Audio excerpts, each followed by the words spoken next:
Hey, welcome everyone. Welcome back to Sawyer Paddles and Oars Live. Sorry we had a few minute delay. We had a few technical difficulties, but that does happen as we're getting various parties together around the country. And we're heading into the beginning of July. It's hard to believe that it's July 2nd and the 4th of July weekend is upon us. But today we are very fortunate to be here with Darren from Creature Craft. And we're going to learn a little bit more about what Creature Craft is and the various applications that they have, and just kind of grab some history of Creature Craft. They've actually been a customer of ours for a long time, and you know, we provide a few key elements to what they do. So Darren, go ahead and give us an intro on yourself, and then we'll take her from there. Yeah, well, hello everyone. I'm Darren Vansel. I'm the owner and creator of Creature Craft, and a lot of people don't realize, but Creature Craft was built out of a need for safety. I was injured in a raft in Gore Canyon and decided to build a safer one. So, and that was a long time ago. I had my first working prototype in 1998. So it's been a long process, and in the early days, we were really concerned about getting wiped out by oars, so we were slow getting to the oars. But probably 6 years in, we started using oars, and we rapidly learned that certain oars didn't hold up really well, which is where I met Zach, and with our need to have an oar that would hold up to barrel rolls. The oars we were using prior to Sawyer oars were not holding up. Typically in a barrel roll, one oar would be U-shaped afterwards, and that's less good if you're wanting to go down the river after. So, right, and part of the whole Creature Craft whitewater setup is that you guys are running pins and clips, right? Absolutely. And so running pins and clips, and you know, if you're getting barrel rolled, holding onto the oars is not really part of what you're really trying to take care of, and so they get spun around, and they're just kind of out there as an outrigger, right? Absolutely, and the amount of force that generates when they get trapped, get whipped under a boat, and especially if they're going to hit anything, then a lot of oars just you're really holding your breath when the boat rolls up if you're going to have two oars left. And we've had great success with Sawyer oars, great success. So for us, when people talk to me about whenever they buy a boat from me, I try to guide them on what they need, and I just say the bottom line is if your equipment's all broken when you come out of a barrel roll, then it's not so great, So right. Well, I think to start this off, it might be good. I know Shishka has quite a few different photos that she can choose from. And Shishka, maybe if you can just pull up just a basic whitewater photo so we can talk about kind of just what the elements of a Creature Craft are versus a rafter. Because a lot of our folks are whitewater rafters, and absolutely, and so they're familiar with that general concept, right? And maybe they haven't actually seen a Creature Craft on the water or seen them up close, and so maybe once she pulls up one, you can at least talk us through just the elements of one. Darren, do you have a picture you might want to share? Sure. I can pick one here. It's actually one of our brand new boats. I'm touching it. It isn't doing anything. What can I do to pick it? Oh, no, just so look at your screen at what I'm sharing. I have your Facebook, your Instagram, and your Drive open as maybe this one. In the second row. Okay, that's a good one. We can talk about that. It's a little bit buried, but this is a really good point. This is a picture of Eric Thompson, who, in my understanding, is also one of your ambassadors. Eric is a high chest paraplegic who was a longtime boater prior to having a rollover accident that injured him too high to kayak. His parents run Junior USA kayaking, and he's been a part of the sport for years and years. Anyway, When that happened, he's too high to kayak, and he's basically too high to be in a raft and be able to propel himself down the river and to guide himself. In a creature craft, and you can see in this profile picture, he's got quite a seat on there. That's actually a race car seat that he has there, and it allows him to have a chest strap as well as a seat belt.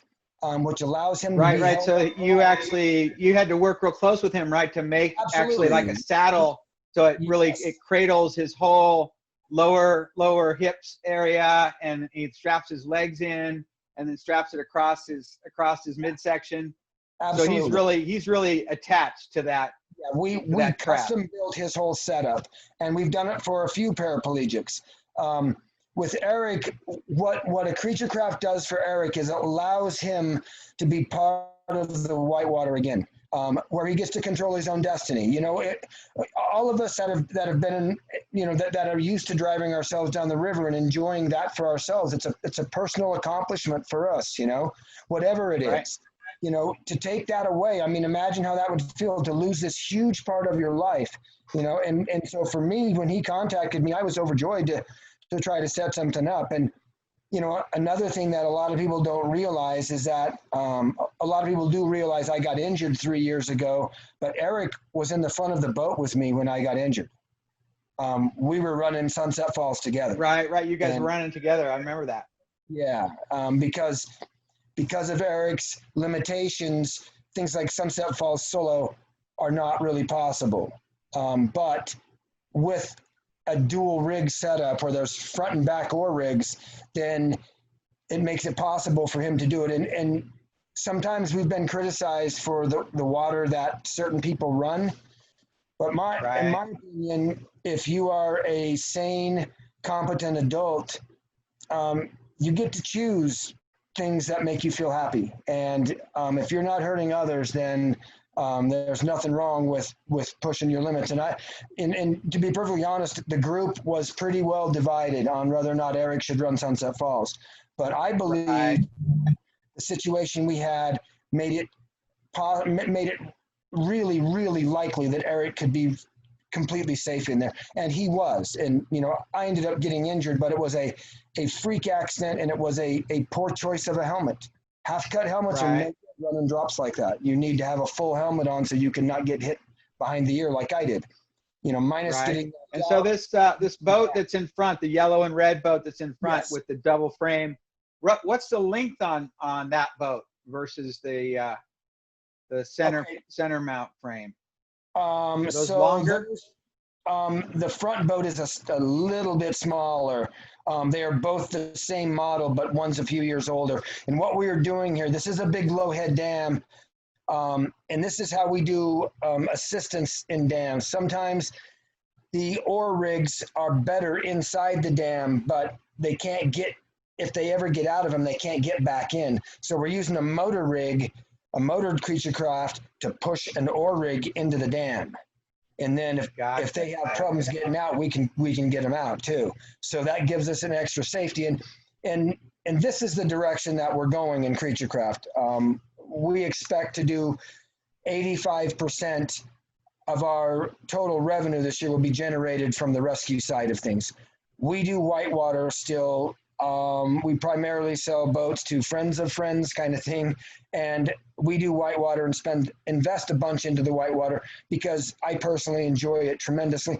And I think it's really good for creature craft.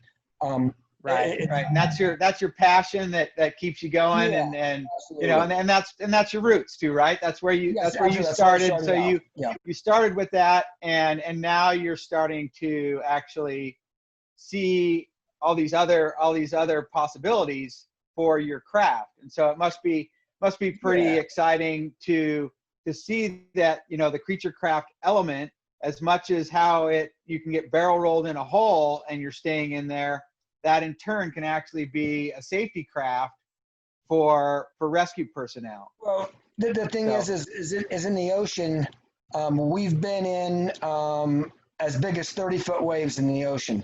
And it's incredible. It's mountains of water coming at you. It really is incredible.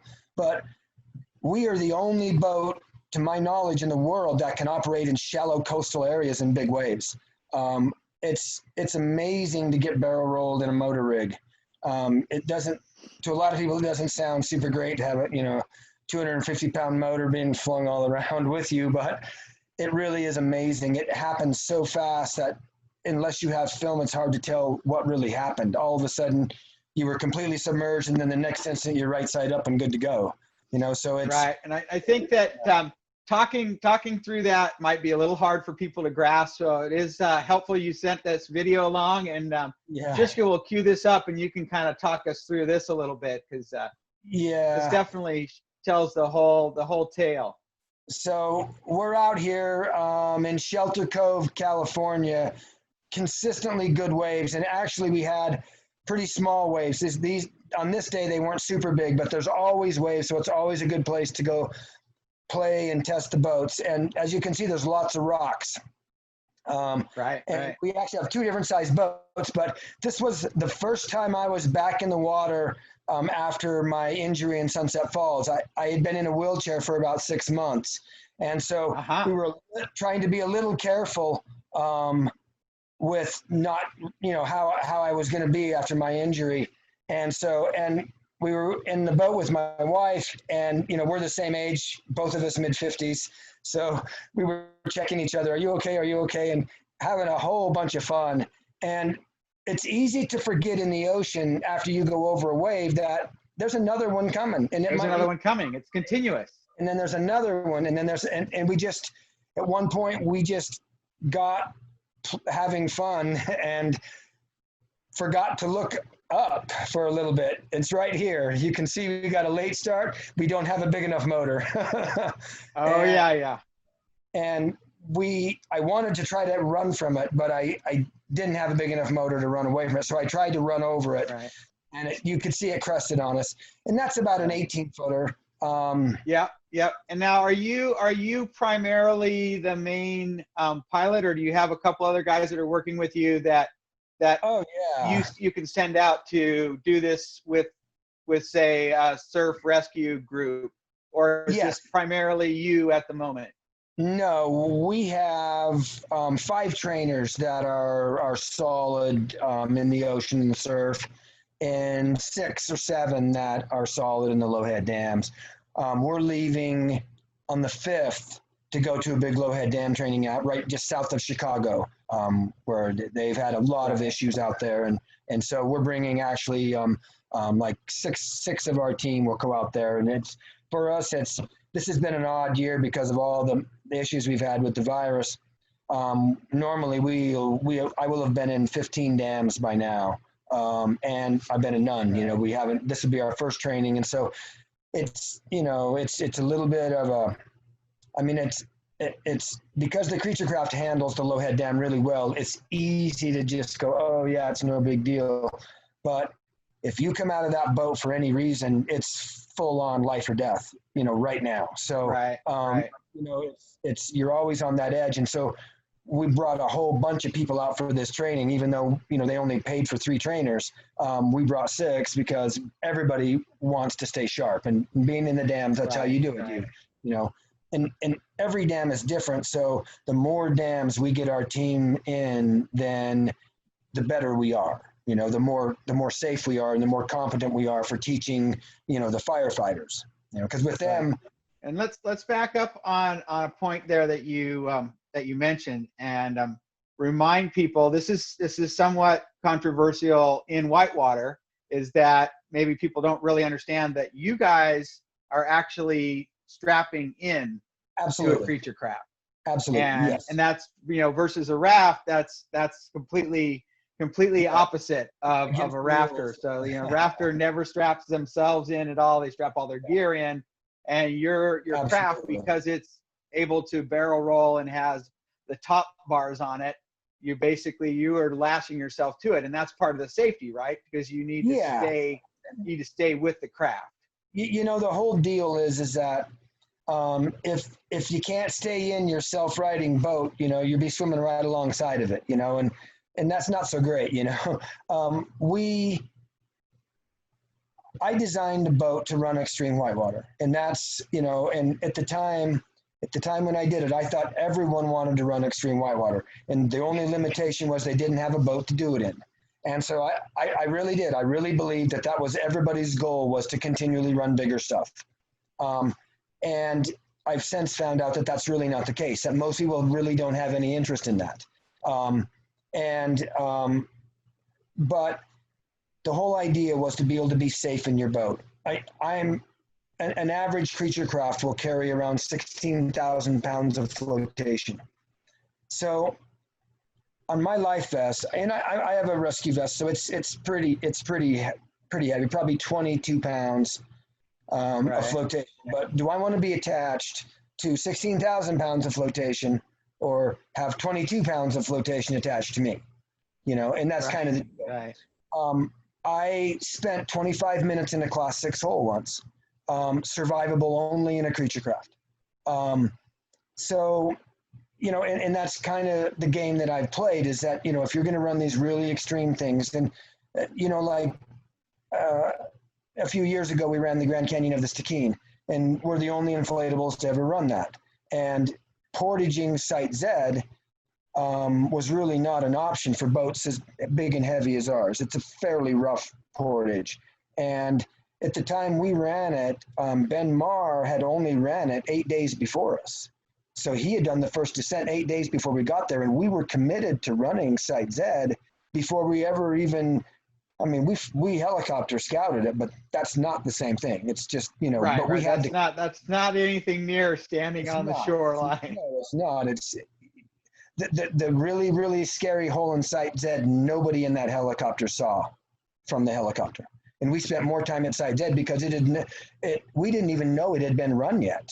At that point, we didn't know that Ben Marr had already run it. He had run it a couple of days before we helicopter scouted it, but we didn't even know that. So, you know, we were looking at a rapid that had never been run and having to make a firm decision that we were going to run that based on a helicopter flight, you know, and you know, so, you know, I build boats to withstand things that you normally wouldn't get yourself into.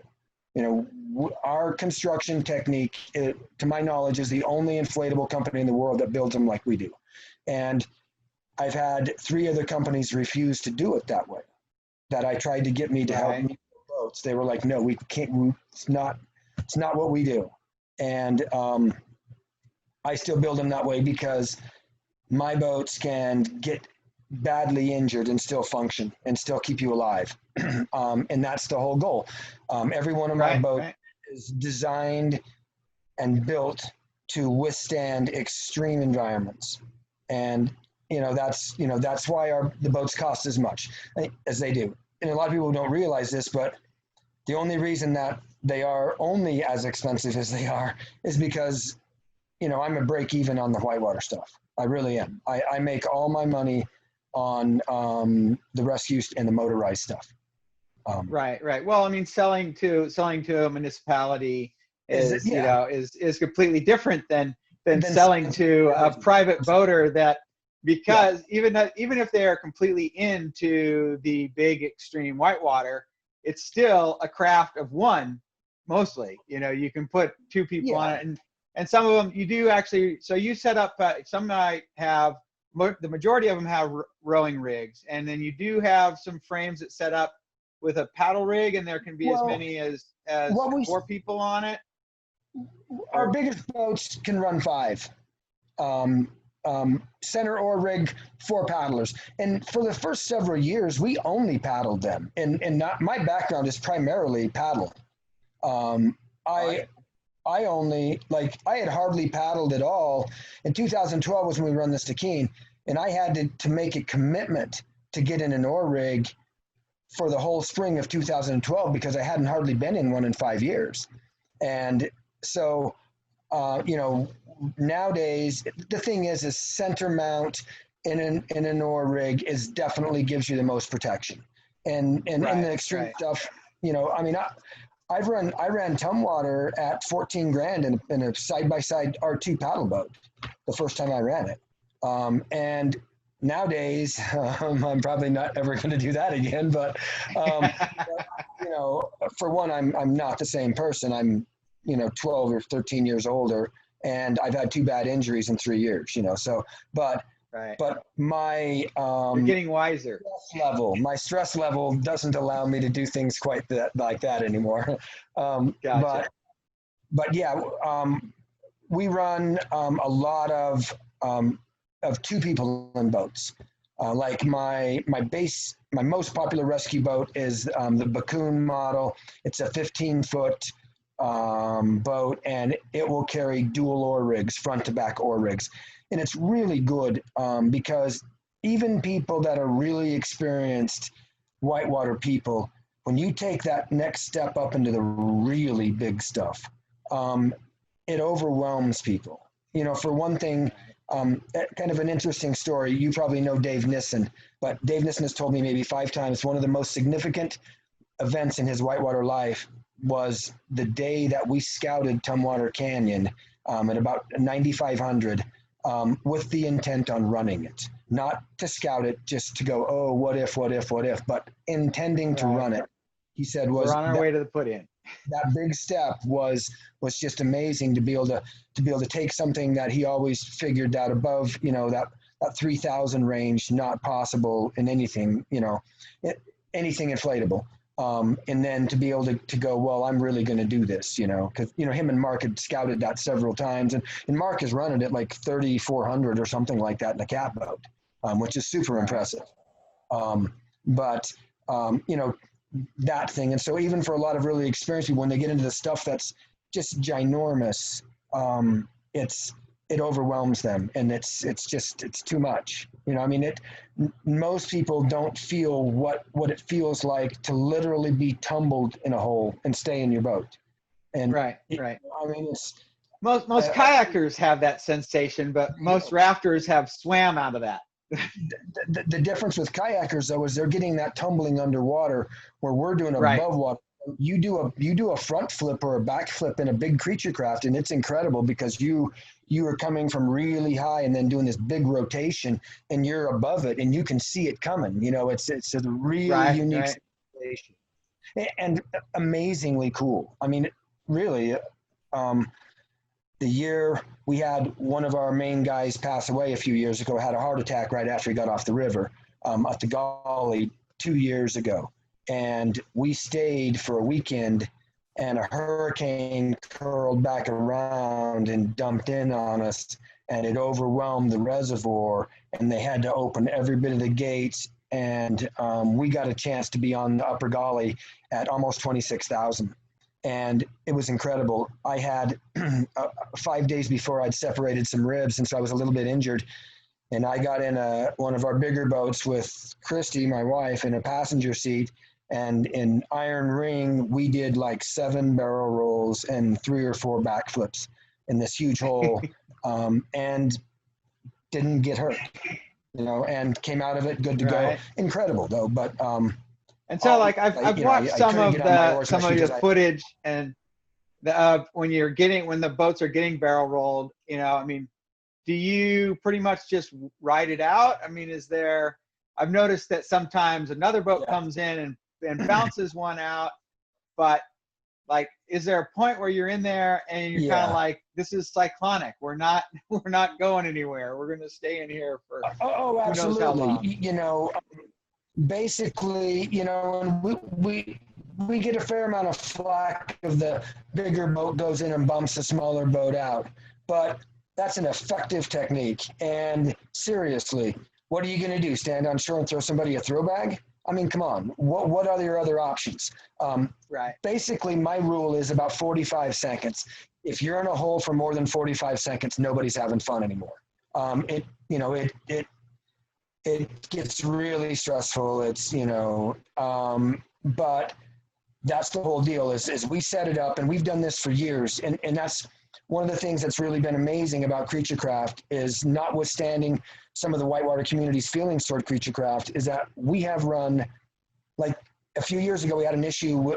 We had a big discussion with the Forest Service and the Outfitters Association in Idaho about an event that we participate in every year, which is coming up at the end of the month. And we had estimated at that point that we had run around 2,500 trips down the North Fork of the Payette. In that 2,500 uh-huh. trips, we had 2 swimmers and no injuries. So we have been able to run, you know, really good whitewater and have an amazing level of safety and had very few injuries. And I mean, of injuries, fine, mine have been the worst. Both, you know, both of my injuries are worse than any other injury we've had on the trips. And both of them were kind of freak accident kind of things. You know, one of them was pure equipment, you know, and trust me, I've definitely upgraded my equipment since then. But so we part of it really is like, have I been mean, safe. you're We have done, taking you and know, you're running a creature craft in a lot of water that has really mainly just been kayaked before, right? Like the Payette is mostly whitewater kayakers that run a lot of it, mostly, you know, not a lot of rafters, a handful, but you're making it to where it's something that you guys go do regularly. Yeah, we're doing our 19th annual, what we call a guide school, up in Idaho at the end of the month. So we do 5 days up there. What we do, and like I said before, that you know, we'd had some discussions with the Forest Service and the Outfitters Association. There were rumors that we were charging people and all of that. None of which is true. We've never charged anybody to take them down the river. But what we do, and what I want to do is, the whole reason Creature Craft was ever built was to be safe. I got hurt and I wanted to be safe. And so for me, it is important that I keep my customers up to speed on all the new things that we do. And for many of my customers, the North Payette is the most difficult thing they're going to run all year. So we go up there and we help them refresh their skills, help them stay safe when they're not around us and stuff, you know. And for me, you know, we used to try to do a cost share with it, but the Forest Service had such an issue about it that we don't even do that anymore. So I just put on this thing for free. I don't charge anybody anything for it. And we bring a bunch of boats up there and we let people get in the boats. And we open it up to a lot of people. I mean, we have fire departments members from fire departments that we trained, because, you know, for the fire departments, they're getting in a boat and we're teaching them to use it in one prescribed situation. They're low head down. Right. But if they can get this experience in a whitewater river where they have it, it's so valuable for these Midwesterners, and that's where most of low head dams are, in the Midwest. You know, it's so valuable that they come out and spend a few days with us, you know, go down the river 4 or 5 times, and it's super valuable for them, you know. And for us, it helps me help people stay safe, you know. And that's what it's been all about forever, is being able to push the limits but stay safe doing it, you know. Right. And so and it is very fun for me. Similar. It's a wonderful river. Yeah, it's very similar to kind of the extreme whitewater kayaker, because they have to have a partner, right? So it's got to be another creature craft person to go with you, you know, so that you actually have a partner out there in this extreme water, right? So it's kind of like you're building that community. Oh, absolutely. Because once they buy that creature craft, they're kind of buying into that whole community. So they're going to want to get together with other people that own a creature craft to get on the water. Yeah, I mean, like I have a personal relationship with like 80% of the creature craft owners ever. I mean, I'm friends with most of the people that have bought boats from me. We do trips together. We do all kinds of stuff. I mean, we bought a new place and built a new facility, and we had a little pig roast, and we invite, you know, that was our group of friends, was a bunch of creature craft owners, you know. So we really do, you know, and it's been a good group, and that's why I'm still, even though we don't generate a lot of income from our whitewater stuff, it's still a big part of what we do, and it's still really important to me. Is, you know, for one thing, one of the things that really helps us with the firefighters is that by the time we get over to their station, they've watched 50 or 60 videos of us doing stuff, you know, and they're like, okay, our dam doesn't look like that. If they can do that, they're good in our dam. And so it really does make sense, you know, because the firefighters have been taught, and for good reason, forever, that those dams are deadly and they kill a tremendous amount of firefighters. People don't realize how often firefighters get caught in them dams, always trying to rescue someone else. But they've been taught that they are deadly and they're just terrified of them. And so they need to feel good that what we're telling them is safe really is safe, you know? So us doing, you know, and I say this all the time, we have to run something extreme every year just to keep people doing, you know? Right. And it keeps that reality check. Yeah, I got you. Yeah, but it really is. It's like MTV UK did a video for us, did a 6-minute professional video for us, and then, you know, all contacted us and asked permission to do it and all this stuff, all because of the stuff that we do. So because of that, you know, we got to their 43 million followers. You know, we got exposed to, you know, all those 43 million people got exposed to Creaturecraft all over the world, you know. And so, and it's not surprising that we're now expanding around the world. You know, we're negotiating contracts with companies in 7 countries right now, and we already have contracts with companies in 2 countries. So, you know, and that's all really through the rescue element, right? That's pretty much all through the rescue element. It's rescue boats. Yes, it's all rescue boats because, you know, the rescue boats are different. You know, we make them tougher, and I don't sell the whitewater boats overseas. They only stay in the United States. Because I'm afraid that these companies will take whitewater boats and then put big motors on them and stuff. And the whitewater boats are super tough, but we do extra things to make them withstand the pressures of being with big motors on them. You know, you go 40 miles an hour in the ocean and hit things, you know, you better have things built. And so I feel it's super critical that the whole safety thing stays intact. So if I think people are going to use the boats improperly, then I just won't sell them to them. I mean, a couple of years ago, I had a guy who was running tours on a river in Minnesota. On the South Street Dam, and was wanting to rent boats to people to go into Lowhead dams. I'm like, no, not selling not new the boats. purpose. I can just imagine, the news of that, renting the tourists to go play in Lowhead Dam. So I'm like, no. Right. But well, Darren, let's just remind folks of where you are. You're based in Colorado, correct? Yeah. And so your operation is there in Colorado? Uh-huh.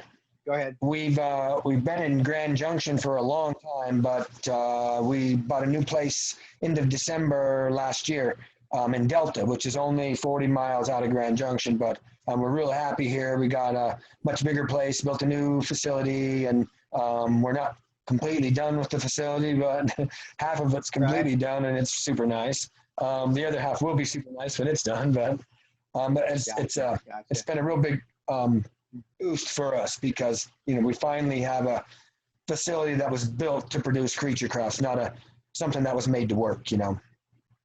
Gotcha. Yeah, so you finally have been able to build that facility, so you're ready to expand to some higher volume down the road as things develop. Very nice. Yeah. Well, I think Shushka does have. Go ahead, Darren. Shushka? Oh, I was just going to say that we build a boat that we build the world's only Lowhead Dam rescue boat, and the surf rescue boats can do things that no other boats can do. So we have a little niche market in the rescue world that's never been met before, and so our rescue, we're expanding rapidly in the rescue area. So that makes us happy. Absolutely. It makes me busy, but it makes us happy. But you know. Yeah, well, absolutely, so. And that's part of why we do this. You know, I mean, hopefully this gives someone some exposure to Creaturecraft that wasn't aware of it, and maybe their fire department is in need for something like this, whether being in the ocean or in a low overhead dam situation. And maybe they just never really thought that element was there. And that's a lot of it too, is just just providing that activity there and getting that exposure out for folks. And I think Shushka can throw up your at least your homepage so people can know how to get a hold of you. You do have your homepage, but also your Instagram and your Facebook, all that info on there as well. And folks can definitely go online and check you out. Yes. I noticed how you have kind of a full, have it broken down kind of into your whitewater, into your surf, and then into your rescue. And so, yeah, you can definitely have folks can reach out to you there and contact you if they have any questions. We will post we'll post your link on this discussion as well. So if people have questions or concerns, they can leave some comments on here, and we'll make sure we respond to those.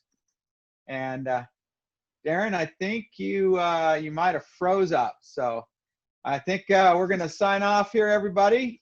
Thank you very much for joining us here on Sawyer Live. Have a great 4th of July weekend. Hopefully there's a lot of whitewater in your 4th of July weekend. And be kind, be safe, and shop local and support local. Support your local manufacturers, support your local paddle shop, and get out and enjoy the water. Thank you very much, and we'll see you next time.